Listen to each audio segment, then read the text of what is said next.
All right, welcome back, guys. Sorry it's been such a long time, but right after the event, I hurt my back, so it's taking us now to do the recap. Apologize that there was no really feed during the game because it was so brutal. I mean, there was no time. I mean, I had to think, and play. There wasn't any time to visit. There wasn't any time to, during the game, we visited after, but during the game, it was just brutal. It was uphill struggles, I think, for every team. Yeah, I think this is probably the most fierce competition of all the tournaments. And like Corpo, Detroit, we just didn't have time to. Anytime we got away from the table, it was like to use the restroom, grab a quick bite to eat, and get back and try to figure out how to win. Yeah, it was extremely tough this year. It was extremely tough. So for those of you who didn't know, actually Joe took home the gold with Corpo, which is kind of cool because in BB1, VK took the gold with Jason, and then BB2 you took the gold with Joel, and then last year VK and Hambone took the gold. Yep. And now this year you and Corpo have the gold. So you and VK both have 2 golds. Yeah. So next year it's going to be battle of the golds. I mean, one of you guys is going to be on top. One of you guys won't be. Hopefully. Be crazy. Hopefully we'll both get the chance. Well, unless you go team up. Maybe you team up next year. No. But yeah, that'd be crazy. Then I'd have to be subject to his dice rolling, so I'm not so sure about that. Love you, VK. Just messing. But no, we had a great time. We had, as you guys can see here, we had a full banner. Madman and Moose Cow came down from who won St. Louis event. They came down and played. Even who else do we have? Trash. Rich at Combat Miniatures came back and played. He also and Bill Calloway was part of that team. Also came by. It was nice to Bill. He brought some stuff to give away here at the event, so that was super cool. Man, just can I say something real quick on that? So, and Rich, if you're watching, I hope I'm not overstepping my bounds here, but Rich at Combat Miniatures has those sweet carrier deck stickers, right? And so I was talking with him a little bit, and I said, I love your stickers, but I have the Shapeways carriers, the Midway set for Japan, et cetera, and we might have something in the works. I'm going to send him a prototype or some spare Shapeways carriers, and see if maybe we can get some. If there's interest, maybe get some carrier deck stickers for some Shapeways carriers. Nice. So I don't know. So we'll see. So aside from the gold, we had Lieutenant Dan Pagan and our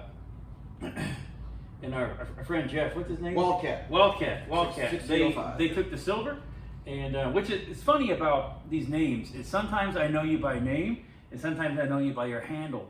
But not necessarily both. You know what I mean? I was like, what's his name? Used to the handle. And then Midwest Bombers took 3rd. That's VK and Hambone. So congratulations to all you guys. It was brutal. It was brutal. How about a shout out to Detroit? Yes, for sure. That guy, man, he was a trooper. Not only did he go to the airport and his flight was canceled, decides to immediately drive here. Right after he had to take an Uber back to home, get his car, turn around, drove here for 14 hours. Okay. He gets here right when it's his turn. Now, he wanted to be Germany, so we just found out because I actually played him on day 1. I actually found out if Germany was going to attack Russia. He said no. So Russia went, and then Japan went, and then America was just kind of getting their buys, and in walks Johnny. He's ready to do G1. Man, and then so he played all day.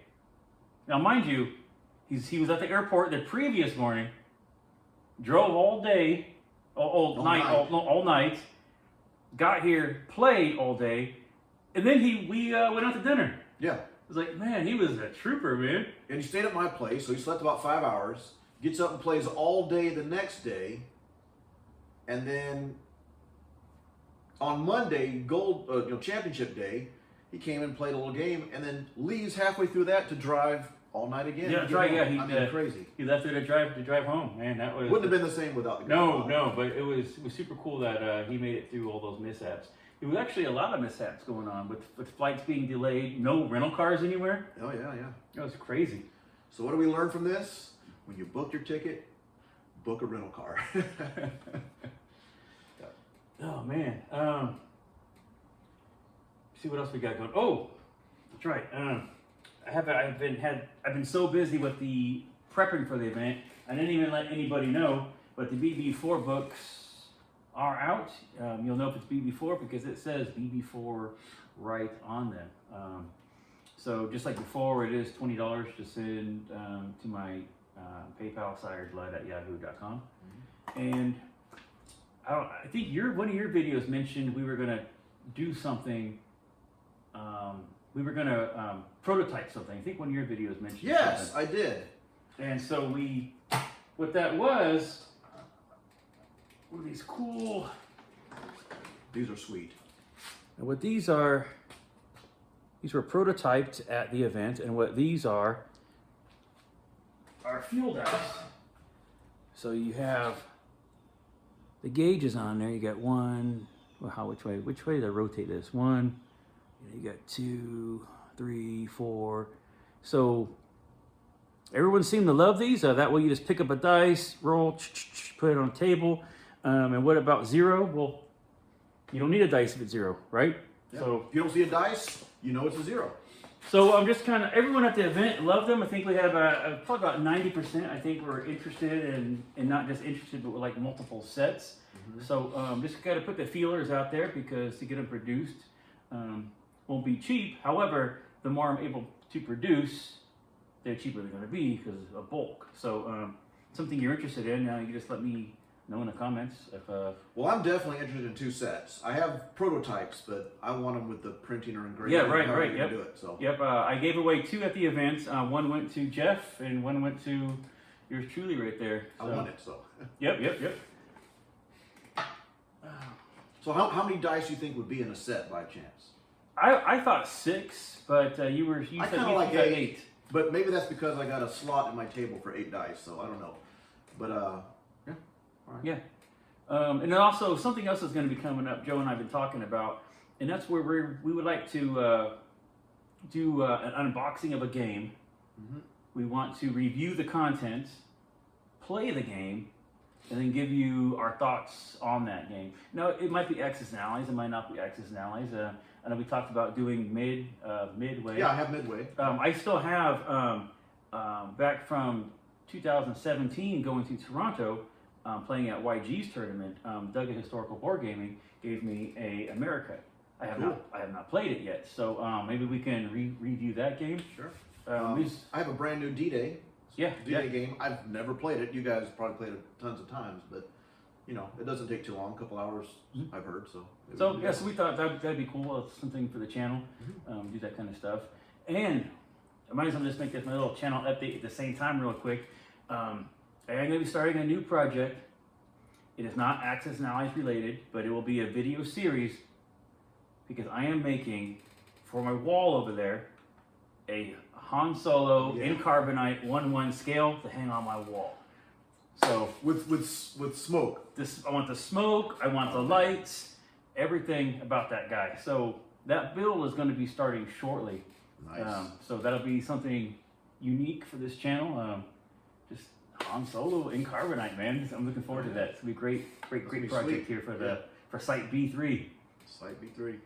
So what about what's next for Bloodbath BBR? Any visions for the future? Oh, well, like as far as maps, rules, anything like that? We talked about. I think we're all happy with the map. I think we're all happy with the rules. I think we're all happy with the cards. So I wouldn't expect any changes for BB5 other than setup. Okay. I think we're at the point now to we've redone the entire game except setup. So I think any changes now would be setup. And at the very last minute, we did some Commonwealth edits. Now we're going to edit those again. You added a fighter and an air base in New Brunswick. Right. And then an artillery in South Africa. Yeah, so the South Africa one, we're just going to keep the artillery, but replace it with a guy. So instead of 2 guys, and it starts with 2 guys, mm-hmm. Then we changed it to 2 guys in artillery. Now it's just going to be 1 guy and 1 artillery. And as far as the air base and fighter, haven't fully explored that. We can keep it or non-keep it. But maybe we add another German sub to out there. Well, it's interesting because when we were talking beforehand, and even some conversations with some of the OGs and all that, there was some, I don't want to say concern, but some discussion about how it may be axis heavy, which is the typical concern about out of box, right? It's axis heavy. So, and not that you created your rule set to balance the game, you created it to where you can play it in a day. But talk about how things have worked out, in the tournaments and even including this year with balance. Yeah, every year it's been pretty even Axis and Allies wins, but this year we got a little sketchy for a minute because day one we had 3 Allies and 2 Axis. One Axis on day one. Day one was 4 Allies and 1 Axis. No, day one was it Allies, Axis, Allies. So we had 2 Axis. Oh, you're right. Okay, I'm sorry. 3. But on day 2 we had 4 Allied and 1 Axis. I was like, man. But on the medal round, both Axis.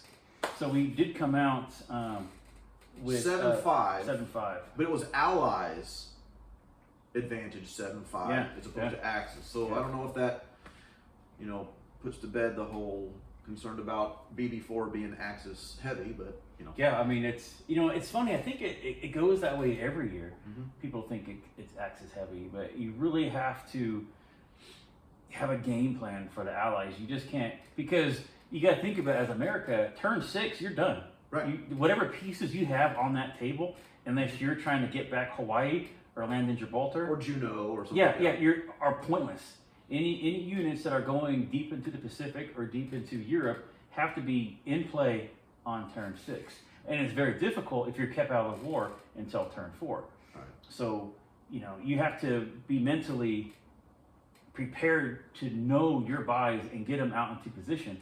And I think a lot of that is where people are thinking it's Axis heavy because they don't know how to play the Allies. Mm-hmm. I not want to say don't know how to play it properly, but you have to be in the mindset of America. Turn 6 is your final buy. Yeah, when I'm playing the U.S., I always assume I'm not getting into the war in round 4. So I've got 4 rounds to buy position, etc. And and then even then in the last couple rounds, you can't just put everything on one side or the other because let me think about this. Round 7, there's no point in buying. Well, originally there was no point in buying in DC round 7 because what can you do? Only go to Gibraltar. Mm-hmm. But now with the Brazil point, Yes. there is a reason, a purpose to buy 7 because if Germany or Axis take Rio de Janeiro, your round 7 buy going to DC can help to maybe take that back. Right. And then same thing with San Francisco. Now your round 7 buy can potentially take back Juneau. It can take back some Pacific Islands on Midway Wake or Hawaii. So, I mean, there's actually a purpose now to US's round 7 purchase. So. But as far as going deep into the Pacific, Correct, yeah. and going into Europe, Right. 6. If it's not on the table on 6, That ain't happening. it's not going to be in the final battle. Right. And you really gotta plan for those kind of things. And we had some great Allied players this year. I mean, crazy. There was I like the move. Pagan came out with Pagan Trident. Man, that was it's definitely pretty brutal. interesting. We have to do a vid on that, or let him do a vid on that. Yeah. So I think we're good. So definitely we're having another one next year, of course. It'll be BB5. Now I do want to start working on a World War I game. So I can't confirm right now if BB5 would be that World War I game, or if it would just be the updated version of this, which just be what we just basically some setup changes. Mm-hmm. Cool. Now generally we'll have a thing at your house. We'll have a thing at VK's house where we get together and do some final testing. So I guess the date will be corresponding the same. Yeah, the same time. It's always at the end of September. We like end of September. It's because it's good. It's a good temperature. Mosquitoes are gone. It's not muggy or humid or whatever. Just fine. So you're looking at how many tables you're looking at potentially? I like 5. I do like 5. It's just I feel we get too much more, which I just feel it's going to get unpersonalized. I mean, you know how hard it was so hard for us to get that table with all of us going out to eat on that. I mean, can you imagine if we had another 4 or 6 guys trying to join that? We were already from wall to wall. I mean, it's just like, it's going to get to the point where, and you wouldn't be able to do those personal things with people because there's too many people. Right. Well, it's cool because I think last year the games went so late in the evening we weren't able to hang out. No, we weren't able to hang out at all. I thought this year was great. We hang out twice this year. We hang out twice. Even we tried to do it 3 times, but Sunday everything closed early. But I mean, this year we tried, and as it is right now, I don't know how you feel, but I feel like this has become, not only are we playing the events, it's almost like a family reunion where all of our friends and basically our family are coming in to visit and hang out and play. And I like it that way. I enjoy having everybody come out. I agree. And like with the modifications you're making down here in your bunker, if Sunday night closes early, and you might be where Sunday night could be hanging out here. And, right. Order in or something, whatever.